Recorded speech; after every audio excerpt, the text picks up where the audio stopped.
Ya, Assalamualaikum warahmatullahi wabarakatuh. Selamat pagi Pak Ari, perkenalkan saya Ridwana Cayani dengan NPM 02312423. Di kesempatan kali ini saya akan mempresentasikan tentang analisis strategi marketing communication pada podcast WKWK Project. Selanjutnya, di sini saya akan ngasih tahu kenapa saya memilih WKWK Project ini sebagai bahan podcast di ETS kali ini. Yang pertama itu bagi saya kontennya itu sangat ringan sama lucu. Kenapa sangat lucu? Karena pembawaan mereka ini yang sangat amat kocak gitu bagi aku. Terus juga yang paling aku suka konten dari WKWK Project ini, dia ini ngebahas yang lagi viral. Jadi kalau misal ada viral di TikTok atau di berita yang lainnya, nah sama si WKWK Project ini dibahas. Kan aku sendiri kadang ini ya males kayak ngebaca berita gitu. Nah kalau misal aku nonton WKWK Project sama pembahasan mereka yang lucu gitu sama yang santai. Jadi kayak aku, oh gini gitu, oh gitu beritanya. Jadi kan kayak gak bosen gitu nonton beritanya juga. Terus di sini ada profil WKWK Project. WKWK Project ini channel YouTube yang fokus ke konten hiburan dan komedi. Terus juga yang aku tadi bilang cara penyampaian mereka itu sangat amat spontan dan gak kaku. Jadi itu dia masuk nih ke aku ke Gen Z. Jadi bagi Gen Z itu kayak si WKWK Project ini bisa menarik Gen Z untuk nonton podcast mereka gitu. Terus di sini ada talent-talentnya. Talent utamanya itu dikenal sama BBK. Itu ada 3 orang. Yang pertama itu ada Chatos, yang kedua itu ada Maiden, dan terakhir itu ada Nita Fior. BBK itu bocah-bocah kampung. Mereka itu dikenal sama ngomongnya itu yang sangat ceplos-ceplos dan sangat amat polos. Mereka bertiga ini punya ciri khas. Yang pertama ada Maiden. Maiden ini dikenal sebagai orang yang kayak ngomongnya itu ceplos-ceplos. Jadi dia nggak difilter kalau ngomong ibaratnya. Terus yang kedua ada si Cetes. Ini tuh dikenal sama anak yang polos. Jadi tuh dia apa ya? Kalau di WKWK Project ini tuh dia dikenal sebagai orang yang polos, sering diledekin karena polos. Nita Fior juga sama kayak Cetes, dia tuh orang yang polos yang suka diledekin. Terus juga bukan cuma mereka bertiga doang, mereka ditemenin dengan host yang lain seperti Indra Jegel, Maria Caesar, Aldi Taher, dan Diki Divi. Selanjutnya, di sini kita masuk ke STP. Yang pertama ada segmentasi pasar. Di sini aku ngambilnya tuh 2 orang. Yang pertama itu ada aku sendiri, karena aku kan nonton ya si WKWK Project, nggak mungkin dong aku nggak dimasukin gitu. Terus yang kedua ada kakak aku. Nah, kenapa kakak aku nonton nonton si WKWK Project? Kan kakak aku ini tipikal orang yang suka nonton podcast. Tapi tuh dia suka nonton podcastnya tuh yang berbaur serius, terus sama kehidupan tuh pokoknya beda sama aku yang suka nonton kayak bercandaan gitu podcastnya. Aku ngasih tahu ke kakak aku buat nonton si WKWK Project ini walaupun emang berbeda gitu. Apa sih genrenya? Tapi kata kakak aku emang bener gitu dia si WKWK Project ini cara penyampaiannya itu sangat amat lucu gitu. Selanjutnya, di sini ada target market yang aku bilang. Di sini itu yang terutama itu Gen Z dan Gen milenial yang berusia sekitar 18 sampai 30 tahun. Yang biasanya tuh suka nonton YouTube atau TikTok gitu. Selanjutnya ada positioning. Nah, itu tuh diposisikan sebagai podcast hiburan yang santai dan lucu. Yang aku tadi bilang, dia tuh pembawaannya tuh sangat amat lucu. Jadi dia cocok banget sama Gen Z, apalagi dengan gaya humor mereka. Jadi kayak menarik perhatian gitu nggak sih? Nah, terus di sini ada USP.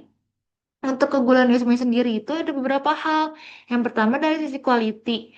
Kontennya itu sangat relate sama kehidupan gitu. Terus yang kedua ada dari sisi price. Ini tuh bisa ditonton gratis lewat YouTube. Jadi mudah diakses banget. Terus yang ketiga dari sisi speed itu tuh mereka kayak ngikutin zaman banget. Jadi nggak ketinggalan, nggak kuno gitu. Terus yang terakhir dari service.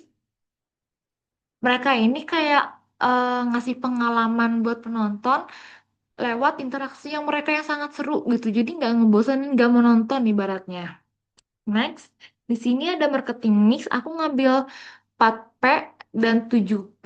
Di sini Kalau produknya itu ada podcast dong, tentu podcast yang santai.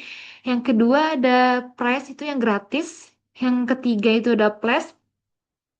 Ini tuh bisa apa ditonton di YouTube. Terus yang keempat ada promotion, itu tuh lewat media sosial dan potongan-potongan video yang mungkin ada di medsos lainnya. Yang kelima ada people. Ini tuh talent yang punya ciri khas yang aku tadi bilang yang BBK itu terkenal sama kepolosannya dan ceplos-ceplos gitu mulutnya. Terus yang keenam ada proses. Mereka tuh uploadnya tuh rutin. Kadang seminggu sekali, kadang 2 minggu 2 kali gitu. Yang terakhir ada physical evidence. Ini tuh tampilannya tuh yang sangat amat menarik gitu. Menarik perhatian untuk nonton yuk gitu. Terus di sini ada strategi promosi. Nah, mereka ini pakai digital marketing karena mereka ini promosinya itu lewat si YouTube, lewat TikTok dan lewat Instagram. Jadi kegunaan medsos si TikTok, si YouTube, si IG ini beda-beda. Kalau TikTok ini mereka full konten tentang si WKK project. Si YouTube-nya mereka podcast ini, podcastnya di YouTube. Nah di IG dia bikinin short konten gitu. Jadi si TikToknya ini ngambil FYP-nya, si IG-nya ini ngambil si short kontennya gitu. Terus di sini ada jenis-jenis iklan. Aku yang pertama ada blocking konten. Nah, aku jelasin kenapa aku bilang ini bisa nyebut blocking konten. Karena salah satu talent yang cowok ini, dia promosiin secara halus kartu Mental Komsel ke Nita Fior.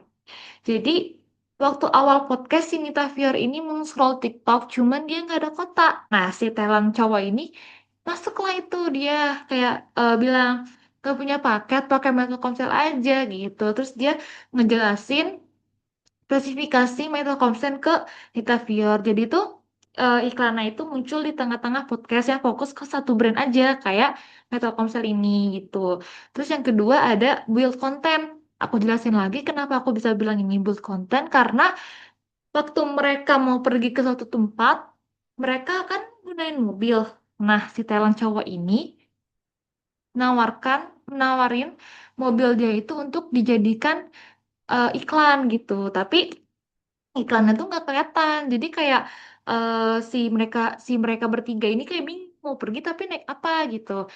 Nah, si talent cowok ini bilang pakai mobil gue aja gitu. Terus si talent cowok ini ngejelasin detail spesifikasi kegunaannya dari mobil tersebut. Jadi promosinya itu dibawakan langsung oleh talent dalam obrolan gitu.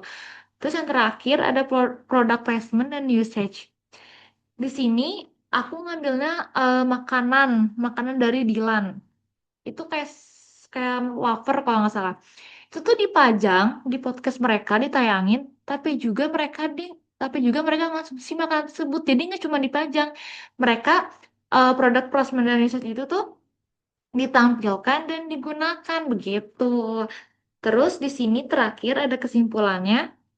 LKWK Project ini berhasil membangun strategi marketing communication yang efektif karena kontennya yang aku tadi bilang relate, lucu, dan santai gitu. Tambah lagi dengan strategi digital marketing yang collab sama brand-brand lain. Mereka juga bisa menarik penonton nih untuk nonton podcast mereka dan mempertahankan audiensnya dengan baik. Oke, segitu saja presentasi dari saya. Sekian presentasi. Mohon maaf jika masih ada kekurangan. Terima kasih atas perhatiannya. Assalamualaikum warahmatullahi wabarakatuh.